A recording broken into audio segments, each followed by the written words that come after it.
up late doing some work, and I heard the alarm start to go off on the other side. And I went out in the hallway because I started hearing like footsteps of like running and people slamming doors and stuff like that. And the hallway was starting to get a little bit smoky. And so then I kind of like went back in and called my husband. I was like, hey, maybe you should get up.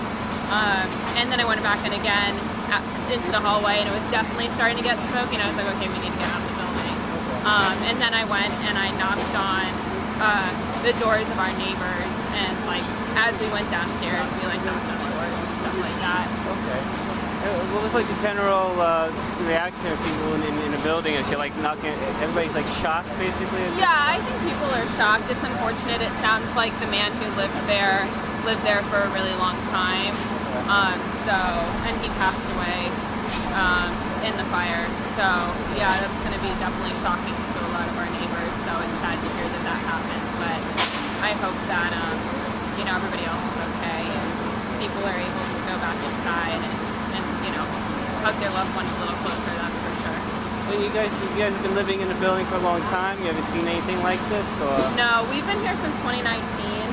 We've never seen anything like this. We actually usually, we really enjoy living in the building, so it's unfortunate that this happened. It seems like it was kind of a fluke thing. Can you tell me a little bit more about like when you're going around like trying to wake your neighbors up and all that stuff? Like was the area filling up with smoke at that time, or was it? Not like probably a little bit, but I really wasn't paying attention. I was most concerned about getting out and getting the neighbors out and closing the fire doors on the way down. Because since we're on that side of the building, there's a fire door that splits the building, and usually they're open, so people can move between either side pretty easily. But I knew it was important to, if the fire was going to spread, stop any airflow if you can. So I closed all the fire doors on the way down.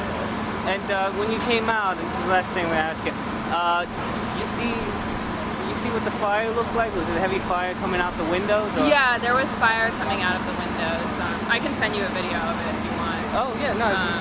But yeah, there was fire. It actually broke out the window, the one window, like it broke out the glass, and then the firefighters were able to get to it from there. Okay, it's like pretty heavy, right? It was just. Like... Yeah, it was pretty. Like it was definitely more than I would have expected. Okay. All right. Well, Oh, and what's your name? Madeline. Madeline. Can you spell it, please? Oh yeah, it's Madeline. Do you want my last name? Sure, if you want. Okay, it's Scalzi, S as in Sam, C as in cat, A-L-Z as in zebra, I. Okay, thank you.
how did you become aware that the fire was going on? Right, so I would say like at around 11:30, I just heard some smoke alarms going off. So it started off as one and then two simultaneously.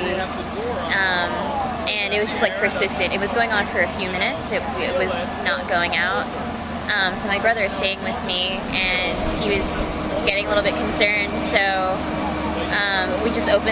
I opened my door and I looked down the hall and there was already smoke coming down. And I'm on the 5th floor and it looks like the fire's on the 4th floor. So it was, kind of like a distance away, but it was significant enough where the smoke was traveling up. So other neighbors on my floor were kind of like peeking out of their apartments, and it just sounded like a lot of people were pounding on doors to get people aware to like leave the building. Okay. Yeah. And so at that point you started making your way out? Yeah, I just kind of grabbed my phone and keys and just got out. Yeah. So when you were making your way out, I mean, you mentioned you saw the smoke from your door. On your way out, did you see smoke as well all the way down? No, on my side of the building, there's no smoke. It was just kind of like isolated in this like one area on the other end of the hallway for me. Yeah.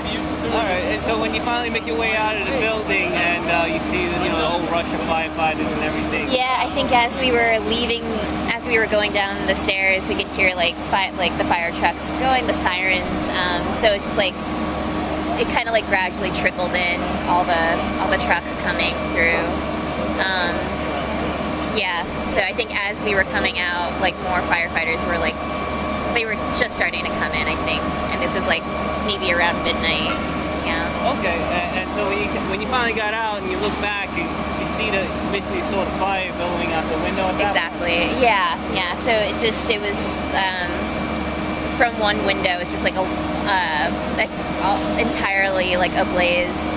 And then after a couple of minutes, it just, I think the windows were shattered from the pressure, I guess. And then, more fire just started to like come out of the window. It felt like forever, but it was still maybe a couple minutes. Yeah. Was that a little bit frightening? Was it shocking to see? Or? Definitely shocking, very surreal. This is like an old building. I've only lived here for a little over a year now. But I've already heard that this has like never happened, or at least as far as everyone who's lived here longer than me has said. So, yeah. Did you happen to see anybody injured walked out, or? I just saw maybe about 20-25 minutes ago. Some firefighters came out with someone on a stretcher, but I don't really know what their condition was. So it was just one person, as far as I can tell. Okay. Yeah. Were you able to make out? Was it a male, female? They look. No. Okay. No problem. Yeah. And so you want to give your name or? Sure. Yeah. My name's Morgan. Yeah. I live in this building. So. Morgan. Yeah. It's common spelling. Yeah. Common spelling. Morgan. Yeah. Got it. Thank you. Yeah. You're welcome.